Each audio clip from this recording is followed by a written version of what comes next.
O que Deus pede de nós? 4 coisas: nos humilharmos, orar, buscar sua face, se converter dos maus caminhos. Como é que nos humilhamos? Fazendo o quê? Você entendeu a mensagem? Certo, veja, você pode jejuar e ser muito orgulhoso. Jesus disse, não jejue assim.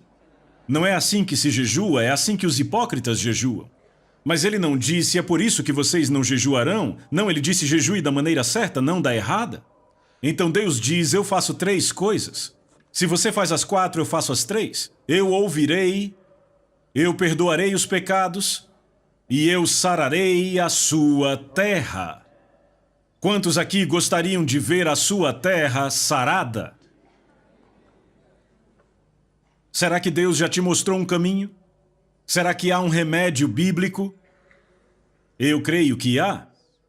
Vamos para uma última passagem na Bíblia. Joel capítulo 2.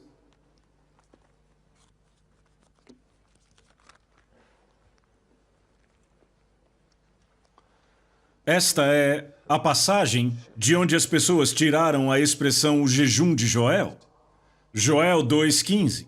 Tocai a trombeta em Sião, promulgai um santo jejum, proclamai a assembleia solene, congregai o povo, santificai a congregação, ajuntai os anciãos, os filhinhos e os que mamam. É interessante, naquela época tínhamos crianças de colo e crianças maiores nos encontros. Quase toda manhã lá estavam elas e elas pareciam incomodadas e desapontadas quando seus pais não as acordavam para a oração. Sabe, era um exemplo vivo disso. Vamos continuar. Saia o noivo da sua recâmara e a noiva do seu aposento. Chorem os sacerdotes, ministros do Senhor, entre o pórtico e o altar, e orem. Que digam, poupa o teu povo, ó Senhor, e não entregues a tua herança ao opróbio. Para que as nações façam escárnio dele, porque hão de dizer entre os povos onde está o seu Deus. Note que, acompanhando, percebemos que ele menciona 3 categorias: os sacerdotes, os ministros e os anciãos. E aqui está a responsabilidade da liderança na igreja, de dar o exemplo, de tomar a dianteira. Sabe quem são os líderes? As pessoas que vão na frente. Às vezes os ministros estão liderando de trás. Isto não é liderança. Jesus, no jardim do Getsêmani, levou seus discípulos consigo, e então tomou 3, e eles pararam e diz que ele foi um pouco mais adiante. Isto é liderança? É ir um pouco mais adiante? Uma vez ouvi um pastor dizer, eu tenho que correr para alcançar o meu povo. Isso não é liderança.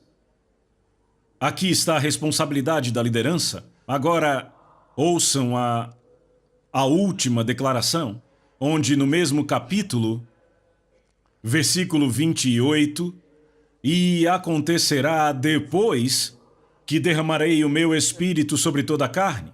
Vossos filhos e vossas filhas profetizarão, vossos velhos sonharão, e vossos jovens terão visões.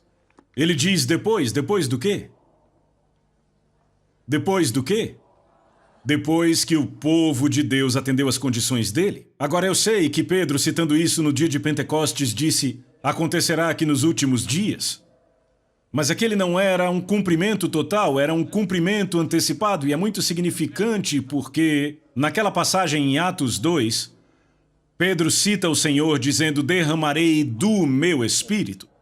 Algo do meu espírito, e aquilo começou no dia de Pentecostes. Mas nesta passagem Deus diz, eu derramarei o meu espírito, não do meu espírito, mas eu liberarei o meu espírito na terra.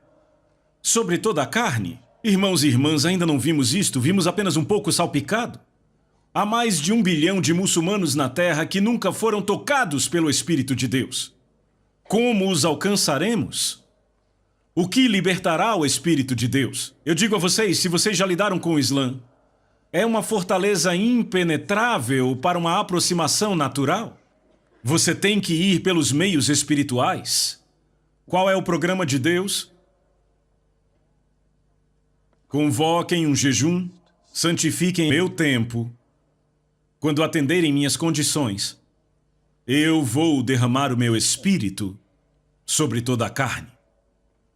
Eu creio que esta é a solução, e eu não acredito que haja outra. E eu creio que Deus nos mostrou na Bíblia o caminho. Vamos curvar as nossas cabeças diante do Senhor, peça a Deus. Eu quero que você pergunte a Deus se tudo isso que foi dito vem da parte dele.